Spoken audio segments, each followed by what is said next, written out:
Hello guys, അപ്പോൾ ഇന്ന് നമ്മൾ നോക്കാൻ പോകുന്നത് 5th യൂണിറ്റായ നോൺ ലീനിയർ ഫാർമക്കോകൈനറ്റിക്സ് ആണ്. സോ ഈ യൂണിറ്റിൽ മെയിനായിട്ട് 3 ടോപ്പിക്സാണ് നമുക്ക് നോക്കാനുള്ളത്. First one non linear pharmacokinetics intro, second one factors causing non linearity, പിന്നെ ഏറ്റവും ഇമ്പോർട്ടൻ്റ് ആയിട്ടുള്ള ടോപ്പിക്കാണ് Michaelis Menten method of estimating parameters. അപ്പോൾ പ്രീവിയസ് ഇയർ ക്വസ്റ്റ്യൻസിൽ ഇത് 5 മാർക്കിനും 2 മാർക്കിനുമാണ് കൂടുതലും ചോദിച്ചു കണ്ടിട്ടുള്ളത്. ഫാക്ടേഴ്സൊക്കെ 5 മാർക്കിന് ചോദിച്ചിട്ടുണ്ട്, പിന്നെ എസ്റ്റിമേറ്റിംഗ് പാരാമീറ്റേഴ്സ് 2 മാർക്കിന് ചോദിച്ചിട്ടുണ്ട്. സോ നോക്കാം. സോ നോൺ ലീനിയർ ഫാർമോകൈനറ്റിക്സിൻ്റെ ഇൻട്രോയിൽ എന്താ പറയുന്നത് വെച്ചാൽ, ഒരു ഡ്രഗിൻ്റെ റേറ്റ് പ്രോസസ്സ് എന്ന് പറയുന്നത് ചില കേസസിൽ കാരിയറിനെയോ എൻസൈമിനെയോ ഡിപ്പെൻഡ് ചെയ്യുന്നു. അവർക്ക് ഡെഫിനിറ്റ് കപ്പാസിറ്റിയും ഹൈ കോൺസെൻട്രേഷനിൽ സാച്ചുറേറ്റ് ആവുകയും ചെയ്യുന്നു. ഇങ്ങനെയുള്ള കേസസിൽ ഫസ്റ്റ് ഓർഡേഴ്സ് ട്രാൻസ്ഫോം ചെയ്ത് മിക്സ്ചർ ഓഫ് ഫസ്റ്റ് ഓർഡർ ആയിട്ടോ സീറോ ഓർഡർ ആയിട്ടോ മാറുന്നു. ഫാർമോകൈനറ്റിക് പാരാമീറ്റേഴ്സ് എന്ന് പറയുന്നത് ഡോസിനനുസരിച്ചിട്ട് എന്ത് ചെയ്യുന്നു, ചേഞ്ച് ആവുന്നു. ഇങ്ങനെയുള്ള ഡ്രഗ്സിൻ്റെ ഫാർമോകൈനറ്റിക്സിനെ നമ്മൾ dose dependent, mixed order, non linear അല്ലെങ്കിൽ കപ്പാസിറ്റി ലിമിറ്റഡ് കൈനറ്റിക്സ് എന്ന് പറയുന്നു. സോ അടുത്തത് നോൺ ലീനിയർ ഫാർമോകൈനറ്റിക്സ് ഡിറ്റക്ട് ചെയ്യാനുള്ള ടെസ്റ്റുകളാണ്. First one steady state plasma concentration at different doses determine ചെയ്യുക. Second one steady state plasma concentration directly proportional ആണ് ഡോസിനെങ്കിൽ linearity അവിടെ എക്സിസ്റ്റ് ചെയ്യുന്നുണ്ടാവും. നെക്സ്റ്റ് വൺ എന്ന് പറയുന്നത് നമ്മുടെ ഫാർമോകൈനറ്റിക് പാരാമീറ്റർ ആയിട്ടുള്ള ഇമ്പോർട്ടൻറ്റ് ഫാർമോകൈനറ്റിക് പാരാമീറ്റേഴ്സ് ആയിട്ടുള്ള fractional bio available, elimination, half life, total systemic clearance ഒക്കെ ഡിഫറെൻറ്റ് ഡോസസിൽ ഡിറ്റർമിൻ ചെയ്യുക. അപ്പോൾ ഈ പാരാമീറ്റേഴ്സ് എന്ന് പറയുന്നതിൽ എന്തെങ്കിലും ചേഞ്ച് ഉണ്ടെങ്കിൽ അത് നോൺ ലീനിയാരിറ്റിനെ ആയിരിക്കും ഇൻഡിക്കേറ്റ് ചെയ്യുന്നുണ്ടാവുക. So next topic causes of non linearity ആണ്. ഈ ടോപ്പിക്കിൽ നിന്നും പ്രീവിയസ് ഇയറിൽ 5 മാർക്കിനാണ് ക്വസ്റ്റ്യൻസ് ചോദിച്ച് കണ്ടിട്ടുള്ളത്. മെയിൻലി നോൺ ലീനിയാരിറ്റി ഒക്കർ ചെയ്യുന്നത് അബ്സോർപ്ഷൻ, ഡിസ്ട്രിബ്യൂഷൻ, മെറ്റബോളിസം, എക്സ്ക്രിയേഷനിലാണ്. നമുക്ക് ആദ്യത്തെ നോൺ ലീനിയാരിറ്റി ഇൻ അബ്സോർപ്ഷൻ നോക്കാം. 3 സിറ്റുവേഷൻസിലായിട്ടാണ് അബ്സോർപ്ഷനിൽ നോൺ ലീനിയാരിറ്റി കോസ് ചെയ്യുന്നത്. First one saturation of solubility, second one saturation of carrier mediated transport and third one saturation of pre systemic gut wall metabolism ആണ്. ഇനി അത് ഓരോന്നായിട്ട് എക്സ്പ്ലെയിൻ ചെയ്യാം. സോ നോൺ ലീനിയാരിറ്റി ഇൻ അബ്സോർപ്ഷനിൽ first situation saturation of solubility ആണ്. അതായത് സൊല്യൂബിലിറ്റിയിൽ saturation സംഭവിച്ചു കഴിഞ്ഞുള്ള കാര്യങ്ങളാണ്. അപ്പോൾ ഇവിടെ എക്സാമ്പിളായിട്ട് വരുന്നത് ഗ്രിസിയോ ഫുൾവിൻ ആണ്. അപ്പോൾ ഇനി ഇത് എക്സ്പ്ലെയിൻ ചെയ്യുവാണെങ്കിൽ, സം ഡ്രഗ് മോളിക്യൂൾസ് എന്ന് പറയുന്നത് വെരി പുവർലി സൊല്യൂബിൾ ആയിരിക്കും. അപ്പോൾ ഇതുപോലത്തെ ടൈപ്പ് ഡ്രഗ്സ് നമ്മൾ അഡ്മിനിസ്ട്രേറ്റ് ചെയ്ത് കഴിഞ്ഞാൽ ഫ്ലൂയിഡ് സാച്ചുറേറ്റ് ആകുന്നു. മീൻസ് ഇപ്പോൾ ഗ്രിസിയോ ഫുൾവിൻ പോലത്തെ ഡ്രഗ്സ് നമ്മൾ കൺസ്യൂം ചെയ്ത് കഴിഞ്ഞാൽ volume of gastric fluid less ആവുകയും അങ്ങനെ സ്റ്റൊമക്കിലുള്ള ഗാസ്ട്രിക് ഫ്ലൂയിഡ് സാച്ചുറേറ്റഡ് ആവുകയും ചെയ്യുന്നു. ഗാസ്ട്രിക് ഫ്ലൂയിഡ് സാച്ചുറേറ്റ് ആയിക്കഴിഞ്ഞാൽ ഡ്രഗ് മോളിക്യൂൾസ് എന്ത് ചെയ്യില്ല, ഈ ഗാസ്ട്രിക് ഫ്ലൂയിഡിൽ ഡിസോൾവ് ആവില്ല. അപ്പോൾ സൊല്യൂബിലിറ്റിയുടെ കേസിലും സാച്ചുറേഷൻ നടക്കാമെന്നാണ് പറയുന്നത്. ഇപ്പോൾ നമ്മുടെ ഡിസൊല്യൂഷൻ ഫ്ലൂയിഡിൻ്റെ സാച്ചുറേഷൻ നടന്നിട്ടില്ലെങ്കിൽ, ഇപ്പോൾ നമ്മുടെ drug molecules very poorly soluble ആണെങ്കിൽ പോലും സ്ലോലി അതെന്ത് ചെയ്യും, അണ്ടർഗോ സൊല്യൂബിലൈസേഷൻ, അതുപോലെ തന്നെ സ്ലോലി അബ്സോർപ്ഷൻ നടക്കുകയും ഡിസോൾവ് ആവുകയും അങ്ങനെ സിസ്റ്റമിക് സർക്കുലേഷനിലേക്ക് എൻ്റർ ആവുകയും ചെയ്യുന്നു. പക്ഷേ ഗാസ്ട്രിക് ഫ്ലൂയിഡിൻ്റെ സാച്ചുറേറ്റ് ആയിക്കഴിഞ്ഞാൽ അതെന്ത് നടക്കില്ല, അബ്സോർപ്ഷനോ ഡിസോൾവോ അല്ലെങ്കിൽ സൊല്യൂബിലൈസേഷനോ ഒന്നും നടക്കില്ല. അങ്ങനെ അതെന്ത് കോസ് ചെയ്യുന്നു, നോൺ ലീനിയാരിറ്റി കോസ് ചെയ്യുന്നു. So second one saturation of carrier mediated transport ആണ്. അപ്പോൾ carriers are support to transport the absorption ആണ്. അപ്പോൾ കാരിയേഴ്സ് സാച്ചുറേറ്റഡ് ആയിക്കഴിഞ്ഞാൽ അബ്സോർപ്ഷൻ എന്ത് ചെയ്യില്ല, നടക്കില്ല. കാരിയേഴ്സ് സാച്ചുറേറ്റഡ് ആയിട്ടില്ലെങ്കിൽ നമ്മുടെ കോൺസെൻട്രേഷൻ ഓഫ് ഡ്രഗ് ഇൻക്രീസ് ആവുകയും അബ്സോർപ്ഷൻ ഇൻക്രീസ് ആവുകയും ചെയ്യുന്നു. എന്നാൽ കാരിയേഴ്സ് സാച്ചുറേറ്റഡ് ആയിക്കഴിഞ്ഞാൽ സ്റ്റൊമക്കിൽ ഇപ്പോൾ എത്ര എമൗണ്ട് ഓഫ് ഡ്രഗ് കോൺസെൻട്രേഷനും ഇൻക്രീസ് ആക്കി കൊടുത്താൽ പോലും അബ്സോർപ്ഷൻ നടക്കില്ല എന്നാണ് പറയുന്നത്. So third one saturation of pre systemic gut wall metabolism ആണ്. അപ്പോൾ യൂഷ്വലി ഏതെങ്കിലും ഒരു drug first pass metabolism gut wall വഴി അണ്ടർഗോ ചെയ്യാറുണ്ട്. അതുപോലെ തന്നെ എൻസൈംസിൻ്റെ ഹെൽപ്പോട് കൂടിയിട്ടും ഫസ്റ്റ് പാസ് മെറ്റബോളിസം എന്ത് ചെയ്യാറുണ്ട്, ഡ്രഗ് അഡ്മിനിസ്ട്രേറ്റ് ചെയ്യുന്ന സമയത്ത് അണ്ടർഗോ ചെയ്യാറുണ്ട്.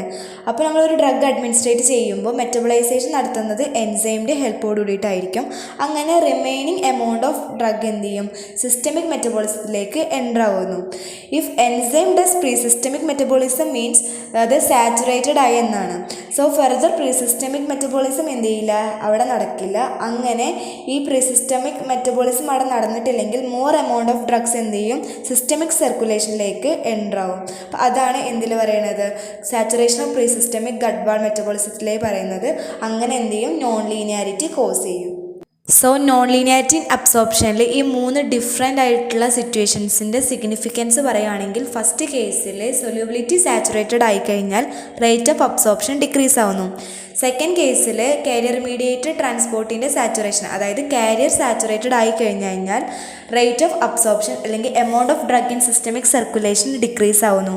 തേർഡ് കേസിൽ പ്രീസിസ്റ്റമിക് മെറ്റബോളിക് എൻസൈം സാച്ചുറേറ്റഡ് ആയി കഴിഞ്ഞാൽ എന്താവുന്നു, അബ്സോർപ്ഷൻ കുറയുന്നു. So next non linearity in distribution ആണ്. അപ്പോൾ 2 major significant part in distribution എന്ന് പറയുന്നത് ബൈൻഡിങ് ഓഫ് ഡ്രഗ്സ് വിത്ത് പ്രോട്ടീനും second one binding of drugs with tissue ആണ്. Saturation of binding sites occurring on plasma protein explain ചെയ്യുവാണെങ്കിൽ ഡ്രഗ്സിന് easily എന്ത് ചെയ്യാൻ പറ്റും, പ്രോട്ടീൻസുമായിട്ട് ബൈൻഡ് ചെയ്യാൻ പറ്റും. എമൗണ്ട് ഓഫ് പ്രോട്ടീൻ ലെസ് ആയിക്കഴിഞ്ഞാൽ ഡ്രഗ്സിന് ഈസിലി പ്രോട്ടീൻസിനെ സാച്ചുറേറ്റ് ചെയ്യാൻ പറ്റും. അങ്ങനെ ഈ പ്രോട്ടീൻസ് സാച്ചുറേറ്റഡ് ആയിക്കഴിഞ്ഞാൽ ഫർദർ പ്രോട്ടീൻ ബൈൻഡിങ്ങിന് വേണ്ടിയിട്ടുള്ള പ്രോട്ടീൻസ് എന്ത് ചെയ്യില്ല, എക്സിസ്റ്റ് ചെയ്യില്ല. ഇനിയിപ്പോൾ എക്സാമ്പിളായിട്ട് പറയുകയാണെങ്കിൽ പ്ലാസ്മ പ്രോട്ടീൻ എക്സാമ്പിളായിട്ട് വരുന്നതാണ് α1 ആസിഡ് ഗ്ലൈക്കോ പ്രോട്ടീൻ. അപ്പോൾ ഡ്രഗ്സ് എന്ത് ചെയ്യും, α1 ആസിഡ് ഗ്ലൈക്കോ പ്രോട്ടീനുമായിട്ട് ബൈൻഡ് ചെയ്യുന്നു. α1 ആസിഡ് ഗ്ലൈക്കോ പ്രോട്ടീൻ്റെ എമൗണ്ട് ലെസ് ആയിക്കഴിഞ്ഞാൽ ഡ്രഗിന് ഈസിലി α1 ആസിഡ് ഗ്ലൈക്കോ പ്രോട്ടീനെ സാച്ചുറേറ്റ് ചെയ്യാൻ പറ്റും. ഇഫ് α1 ആസിഡ് ഗ്ലൈക്കോപ്രോട്ടീൻ സാച്ചുറേറ്റഡ് ആയിക്കഴിഞ്ഞാലോ പ്രോട്ടീൻ ബൈൻഡിങ്ങിന് വേണ്ടിയിട്ടുള്ള പ്രോട്ടീൻസ് എക്സിസ്റ്റ് ചെയ്യില്ല. അപ്പോൾ എമൗണ്ട് ഓഫ് ഡ്രഗ് എന്ന് പറയുന്നത് എക്സിസ്റ്റ് ചെയ്യുന്നത് അൺബോണ്ടഡ് ഫോമിലായിരിക്കും. അപ്പോൾ എമൗണ്ട് ഓഫ് ഡ്രഗ് എന്ന് പറയുന്നത് എക്സിസ്റ്റ് ചെയ്യുന്നത് അൺബോണ്ടഡ് ഫോമിലായിരിക്കും. മീൻസ് പ്രോട്ടീനായിട്ട് ബൈൻഡ് ചെയ്യാണ്ടായിരിക്കും എന്ത് ചെയ്യുക, എക്സിസ്റ്റ് ചെയ്യുന്നുണ്ടാവുക. അപ്പോൾ ഈ അൺബോണ്ടഡ് ഫോമിൽ എക്സിസ്റ്റ് ചെയ്യുന്ന ഡ്രഗ് എന്ത് പ്രൊഡ്യൂസ് ചെയ്യും, മോർ തെറാപ്യൂട്ടിക് എഫക്റ്റ് പ്രൊഡ്യൂസ് ചെയ്യുന്നു. അപ്പോൾ നമ്മുടെ വോളിയം ഓഫ് ഡിസ്ട്രിബ്യൂഷനും അതുപോലെ തന്നെ ഫാർമോകൈനറ്റിക്സ് എല്ലാം എന്ത് ചെയ്യുന്നു, ഇൻക്രീസ് ചെയ്യുന്നു. അപ്പോൾ ഇങ്ങനെ കാണിക്കുന്ന ഒരു ഡ്രഗിന് എക്സാമ്പിളാണ് ഫീനൈൽ ബ്യൂട്ടസോണും നെപ്രോക്സിനൊക്കെ. സാച്ചുറേഷൻ ഓഫ് ടിഷ്യൂ ബൈൻഡിങ് സൈറ്റ്സിൽ എന്താ പറയുന്നത് വെച്ചാൽ, ടിഷ്യൂ ബൈൻഡിങ് സൈറ്റ്സ് ഇൻ ഓർഗനൊക്കെ സാച്ചുറേറ്റഡ് ആയിക്കഴിഞ്ഞ് കഴിഞ്ഞാൽ ഡ്രഗ് എക്സിസ്റ്റ് ചെയ്യുന്നത് അൺബോണ്ടഡ് ഫോമിലായിരിക്കും. അപ്പോൾ നേരത്തെ പറഞ്ഞ പോലെ തന്നെ അൺബോണ്ടഡ് ഡ്രഗ്സ് എന്ത് ചെയ്യും, മോർ തെറാപ്യൂട്ടിക് എഫക്റ്റ് പ്രൊഡ്യൂസ് ചെയ്യുന്നു. ടിഷ്യൂ ആയിട്ട് ഹൈലി ബോണ്ടഡ് ആയതുകൊണ്ട് തന്നെ വോളിയം ഓഫ് ഡിസ്ട്രിബ്യൂഷനൊക്കെ എന്തായിരിക്കും, ഹൈ ആയിരിക്കും. പക്ഷേ വൺസ് ഇറ്റ് സാച്ചുറേറ്റഡ് ഫർദർ ഡിസ്ട്രിബ്യൂഷനോ അല്ലെങ്കിൽ ടിഷ്യൂ ആയിട്ടുള്ള ബൈൻഡിങ്ങോ എന്ത് ചെയ്യില്ല, നടക്കില്ല.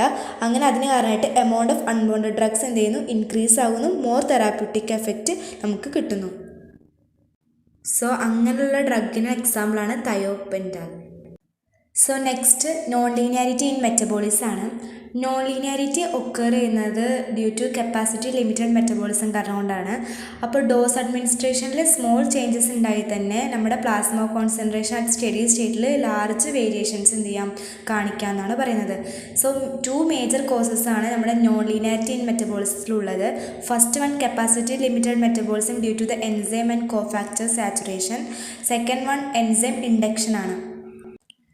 So first one capacity limited metabolism due to enzyme and cofactor saturation ആണ്. അപ്പോൾ നേരത്തെ ഡിസ്കസ് ചെയ്ത ടോപ്പിക്കിൽ പറഞ്ഞ പോലെ തന്നെ മെറ്റബോളിസം നടക്കുന്നത് എൻസൈമിൻ്റെ ഹെൽപ്പോട് കൂടിയിട്ടാണ്. സോ എൻസൈം സാച്ചുറേറ്റഡ് ആയിക്കഴിഞ്ഞാൽ ഫർദർ മെറ്റബോളിസം എന്ത് ചെയ്യില്ല, ടേക്ക് പ്ലേസ് ചെയ്യില്ല. സോ ഇഫ് മെറ്റബോളിസം നടന്നിട്ടില്ലെങ്കിൽ എമൗണ്ട് ഓഫ് ഡ്രഗ് എന്ന് പറയുന്നത് എന്ത് ചെയ്യും, അക്യുമുലേറ്റ് ചെയ്യും. അല്ലെങ്കിൽ ആക്റ്റീവ് ഡ്രഗിൻ്റെ അക്യുമുലേഷൻ അവിടെ എന്ത് ചെയ്യും, നടക്കും. അങ്ങനെ അത് എന്ത് കോസ് ചെയ്യും, ടോക്സിക് എഫക്റ്റ് അല്ലെങ്കിൽ adverse drug reactions, therapeutic efficiency എന്ത് ചെയ്യുന്നു, കൂട്ടുന്നു. So next cause enzyme induction ആണ്. എൻസൈം ആക്ടിവിറ്റി എന്ത് ഇൻഡ്യൂസ് ചെയ്യുന്നു, മെറ്റബോളിസം ഇൻക്രീസ് ആക്കുന്നു. മെറ്റബോളിസം ഇൻക്രീസ് ചെയ്ത് കഴിഞ്ഞാൽ അതിന് റിസൾട്ടായിട്ട് പ്ലാസ്മ കോൺസെൻട്രേഷൻ കുറയുന്നു. അങ്ങനെ തെറാപ്യൂട്ടിക് എഫക്റ്റ് എന്ത് ചെയ്യുന്നു, കുറയുന്നു.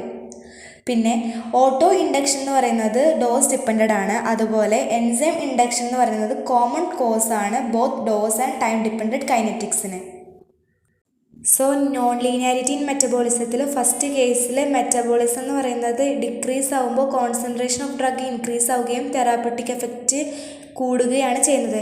എന്നാൽ സെക്കൻഡ് കേസിൽ more amount of drug metabolise ആയി കഴിയുമ്പോൾ കോൺസെൻട്രേഷൻ ഓഫ് ഡ്രഗ് കുറയുകയും തെറാപ്യൂട്ടിക് ആക്ടിവിറ്റി കുറയുകയാണ് ചെയ്യുന്നത്. So the last topic non linearity in excretion ആണ്. അപ്പോൾ ഈ എക്സ്ക്രിയേഷൻ സപ്പോർട്ട് ചെയ്യുന്നത് mainly secretion as well as reabsorption വഴിയാണ്. അത് എന്തിൻ്റെ ഹെൽപ്പോടുകൂടി എന്ന് വെച്ചാൽ എൻസൈം ആൻഡ് കാരിയേഴ്സിൻ്റെ ഹെൽപ്പോടുകൂടിയാണ് എന്ത് ചെയ്യുന്നത്, എക്സ്ക്രിയേഷൻ നടക്കുന്നത്. So first one active tubular secretion and second one is active tubular reabsorption ആണ്. So first one active tubular secretion ആണ്. ട്യൂബുലർ സെക്രിയേഷൻ്റെ സാച്ചുറേഷൻ നടന്നു കഴിഞ്ഞാൽ ബോഡിയിൽ മെറ്റബോളൈറ്റ്സ് അല്ലെങ്കിൽ ഡ്രഗ് മോളിക്യൂൾസ് അക്യുമുലേറ്റ് ചെയ്യുന്നു. അപ്പോൾ renal clearance of drug, excretion of drug എന്ത് ചെയ്യുന്നു, ഡിക്രീസ് ആവുകയും ഫർദർ ബോഡിയിൽ മെറ്റബോളൈറ്റ്സ് അല്ലെങ്കിൽ ആക്റ്റീവ് ഡ്രഗ് മോളിക്യൂൾസ് അക്യുമുലേറ്റ് ചെയ്യുന്നു. അതിന് കാരണമായിട്ട് തെറാപ്യൂട്ടിക് അല്ലെങ്കിൽ ടോക്സിക് എഫക്റ്റ് എന്ത് ചെയ്യുന്നു, പ്രൊഡ്യൂസ് ചെയ്യുന്നു. സോ അതിനൊരു എക്സാമ്പിളായിട്ട് വരുന്നതാണ് penicillin G. So second one active tubular reabsorption ആണ്. യൂഷ്വലി നമ്മുടെ ബോഡി വൈറ്റമിൻസ്, അതായത് വാട്ടർ സൊല്യൂബിൾ ആയിട്ടുള്ള വൈറ്റമിൻസും ഗ്ലൂക്കോസൊക്കെ എന്ത് ചെയ്യാറുണ്ട്, കൺസേർവ് ചെയ്യാറുണ്ട്. ഈ ട്യൂബുലർ റീഅബ്സോർപ്ഷൻ സാച്ചുറേറ്റഡ് ആയിക്കഴിഞ്ഞു കഴിഞ്ഞാൽ എൻഡോജീനിയസ് ആയിട്ടുള്ള സബ്സ്റ്റൻസ് അല്ലെങ്കിൽ ന്യൂട്രിയൻസിനൊന്നും ബോഡി എന്ത് ചെയ്യില്ല, കൺസർവേഷൻ ചെയ്യില്ല. സോ ഈ റീഅബ്സോർപ്ഷൻ കാരിയേഴ്സ് അല്ലെങ്കിൽ എൻസൈംസ് സാച്ചുറേറ്റഡ് ആയിക്കഴിഞ്ഞാൽ വൈറ്റമിൻസ് ഗ്ലൂക്കോസ് ഒന്നും എന്ത് ചെയ്യില്ല, കൺസേർവ് ചെയ്യില്ല. അങ്ങനെ അവരുടെ റീനൽ എക്സ്ക്രീഷൻ എന്ത് ചെയ്യുന്നു, ഇൻക്രീസ് ചെയ്യുന്നു. അപ്പോൾ ഇതിന് റിസൾട്ടായിട്ട് മാൽ ന്യൂട്രീഷൻസും ഡെഫിഷ്യൻസി ഓഫ് വൈറ്റമിൻസൊക്കെ എന്ത് ചെയ്യുന്നു, ഉണ്ടാവുന്നു. സോ ഇതൊക്കെയാണ് കോസസ് ഇൻ നോൺ ലീനിയാരിറ്റി. അപ്പോൾ ഇനി ഈ യൂണിറ്റിലെ ലാസ്റ്റ് ടോപ്പിക് മൈക്കൽസ്മെൻ ഇക്വേഷൻ അടുത്ത വീഡിയോയിൽ ഡിസ്കസ് ചെയ്യാം. ബൈ.